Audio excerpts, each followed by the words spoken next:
ओम श्री गणेशाय नमः। शिव के राम भाग 1। सती प्रसंग। शिवजी जो सदैव राम नाम के जप में लीन रहते हैं, उन्हें राम कथा कहने व सुनने दोनों में बड़ा आनंद आता है। एक बार त्रेता युग में शिवजी जगत जननी माता सती के साथ कुंभज ऋषि अर्थात ऋषि अगस्त्य के पास राम कथा सुनने गए। एक बार त्रेता युग माही शंभु गए कुंभज ऋषि पाही, संग सती जगजननी भवानी, पूजे ऋषि अखिलेश्वर जानी। एक बार त्रेता युग में शिव अगस्त्य ऋषि के पास गए। उनके साथ जगत जननी भवानी सती भी थी। ऋषि ने संपूर्ण जगत के ईश्वर जानकर उनका पूजन किया। संतत जपत शंभु अविनाशी, शिव भगवान ज्ञान गुण राशि, ज्ञान भक्ति एवं शुभ गुणों से युक्त अविनाशी शिव निरंतर राम नाम का जप करते रहते हैं। माता सती जो सदैव शिव को राम नाम का जप करते देखती थी, उन्होंने राम कथा ध्यान से नहीं सुनी, इसलिए वे राम की महिमा समझ नहीं पाई। कुंभज ऋषि की कथा समाप्त होने पर शिव एवं सती आकाश मार्ग से कैलाश की ओर लौट रहे थे। क्योंकि त्रेता युग चल रहा था, नीचे दंडक वन में उसी समय राम मनुष्य की भांति सीता को खोज रहे थे और व्याकुल हो सीता विरह में सीता सीता पुकार रहे थे। शिव अपने प्रभु राम के दर्शन पाकर आनंद से खुशी के आंसुओं के साथ प्रणाम कर आकाश मार्ग से ही शीश झुकाया और कहा, जय सच्चिदानंद जग पावन, अस कही चलेउ मनोज न सावन, चले जात शिव सती समेता, पुनि पुनि पुलकत कृपानिकेता, जगत को पवित्र करने वाले सच्चिदानंद की जय हो। यह कहकर कामदेव का नाश करने वाले शिव चल पड़े। कृपानिधान शिव बार बार आनंद से पुलकित होते हुए सती के साथ चले जा रहे थे। सती सो दशा शंभु कै देखी, उर उपजा संदेहु विशेषी, संकरु जगतबंद्य जगदीसा, सुर नर मुनि सब नावत सीसा, तिन्ह नृपसुथी कीन्ह परनामा, कही सच्चिदानंद परधामा, भय मगन छवि तासु बिलोकी, अझो प्रीति उर रहती न रोकी।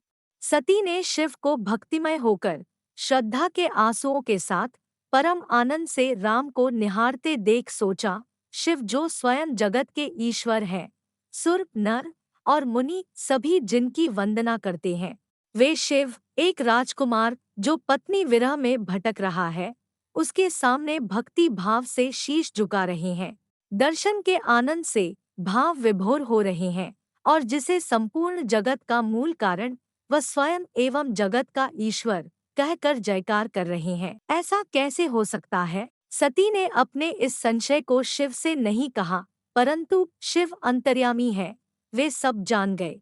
शिव ने कहा, प्रिय सती, मेरे प्रभु राम के लिए कभी मन में संदेह नहीं करना, अर्थात उन्हें साधारण मनुष्य कभी न समझना।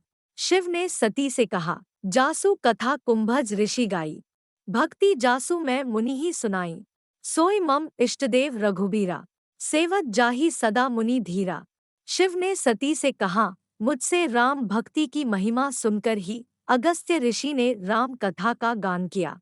वही राम मेरे इष्ट देव हैं, जिनकी सेवा भक्ति सदा ज्ञानी और मुनि करते हैं। मुनि धीर जोगी सिद्ध संतत बिमल मन जेहि ध्यावहि, कहीं नेति निगम पुराण आगम जासु कीर्ति गावहि, सोई रामो व्यापक ब्रह्मा भुवन निकाय पति माया धनी, अवतरेउ अपने भगत हित निस्तंत्र नित रघुकुल मुनि। जो सर्वव्यापक राम है, जिनका सभी भक्त योगी मुनि सिद्ध निर्मल चित्त से निरंतर ध्यान करते हैं और जिनका वेद और पुराण सदैव गुणगान करते हैं, जो सारे ब्रह्मांडों के स्वामी हैं और मायापति हैं, वही श्री राम अपने भक्तों के हित के लिए रघुकुल में राम के अवतार में प्रकट हुए। शिव बोले, सती, अब किसी तरह का संशय मेरे प्रभु पर मत करना।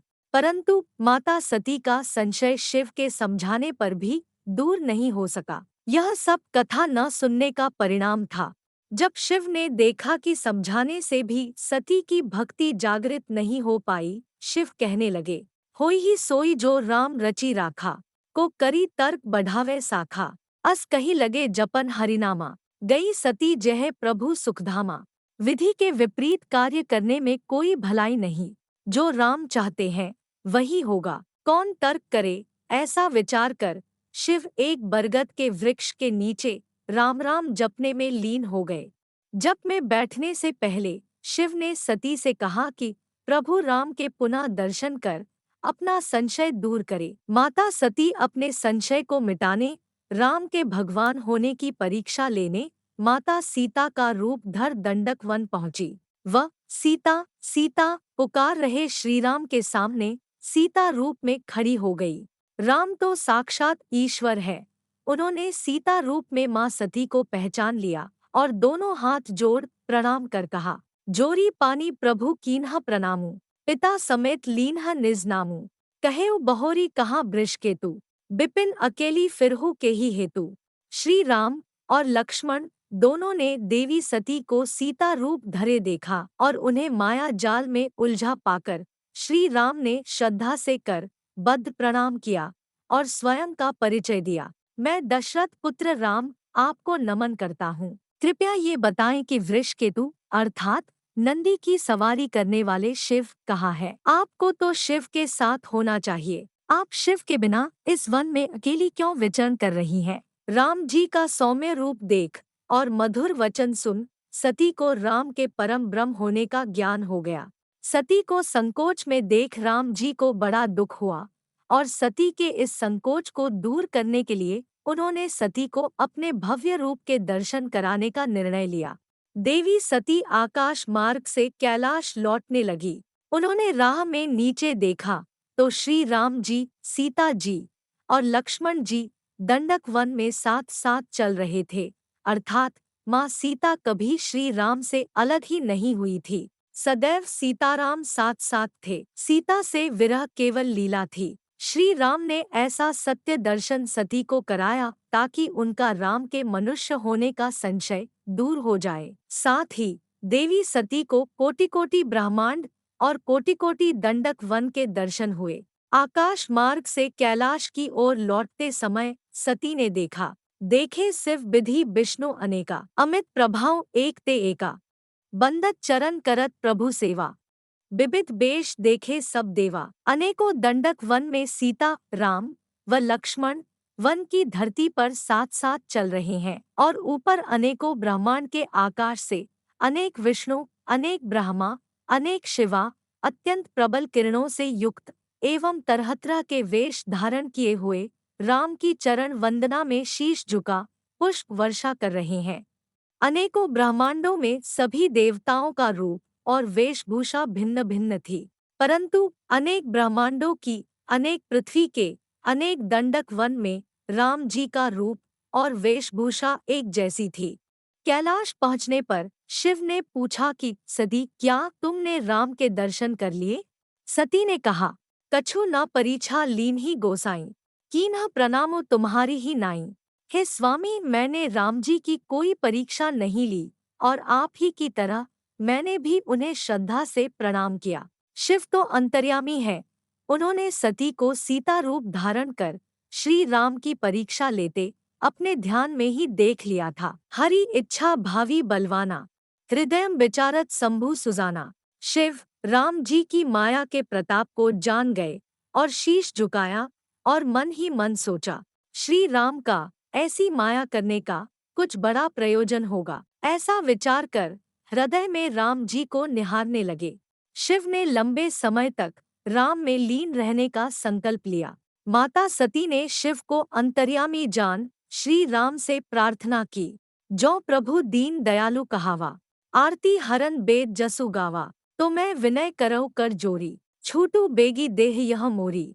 हे प्रभु राम, आप दीनों पर दया करने वाले हो और वेद आपको दुखों को हरने वाला कहकर हमेशा आपका गुणगान करते हैं। मैं आपसे हाथ जोड़कर प्रार्थना करती हूँ कि मैं अपने इस सती रूप से मुक्त हो जाऊं।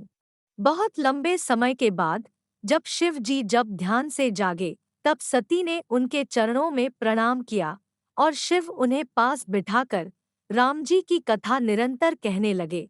उसी समय सती के पिता दक्ष को प्रजापतियों का राजा बना दिया गया। दक्ष को इतना बड़ा पद पाकर घमंड हो गया। उन्होंने ऋषि मुनियों को बुलाकर बड़ा यज्ञ किया।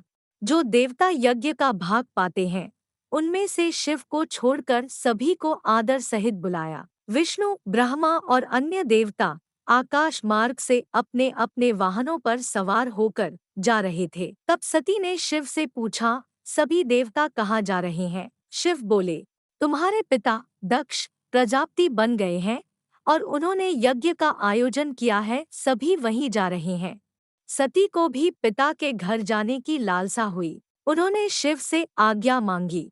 शिव ने कहा, जद्यपि मित्र प्रभु पितु गुर गेहा, जाई बिनु बोले हो न संदेहा, तदपि विरोध मान जेहे कोई, तहाँ गए कल्याणु न होई।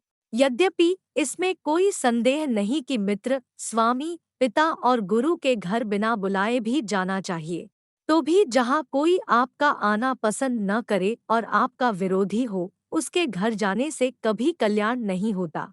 शिव के बहुत समझाने के बाद भी सती न मानी और पिता के घर चली गई। वहां जाकर उन्होंने जब शिव का भाग यज्ञ में नहीं देखा, तब शिव का कहा उनकी समझ में आया।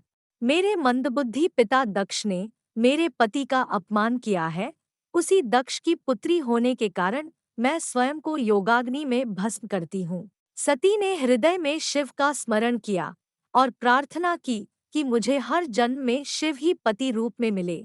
सती के योगाग्नि में भस्म होते ही सारी यज्ञशाला में हाहाकार मच गया। शिव के गण यज्ञशाला में विध्वंस करने लगे। तब व्यथित शिव ने वीरभद्र को सभी को उचित दंड देने भेजा।